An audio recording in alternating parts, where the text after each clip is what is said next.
ఊగిపోతున్నావు కదా, మరి ఊగిపోయావు కదా. మరి నీ మైనార్టీలు వద్దా, మైనార్టీలు ఓట్లు వద్దా మీకు, క్రిస్టియన్స్ ఓట్లు వద్దా? మరి చెప్పరా, రెండు చెప్పాలి. నేను సనాతన ధర్మం, నేను హిందువుగా మాట్లాడాలి.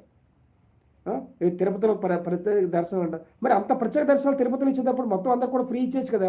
ఎవరికి 300, 500, 1000 రూపాయలు, 10,000, 20,000 టికెట్లు పెట్టేందుకు? దేవుడి దగ్గర టికెట్లు పెట్టి అమ్ముకోమన్నారా? రోజు ఏముందంటే ఒకేసారి 10 మందిని 20 మంది తీసుకెళ్తుంది బ్యాచ్.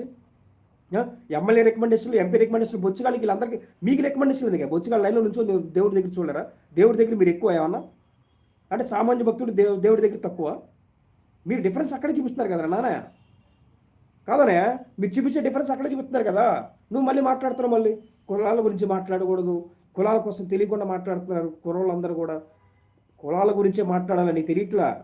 కులాలు మాత్రమే మాట్లాడాలా, కులాల గురించే మాట్లాడాలా, కులాలకు జరుగుతున్న అన్యాయం మాట్లాడాలా, కులాలు రాజకీయంలో కావాల్సిన ప్రాధాన్యత గురించి చెప్పాలా. మన రాజకీయంలో రాకపోతే మన జీవితాలు ఎలా తారుమారై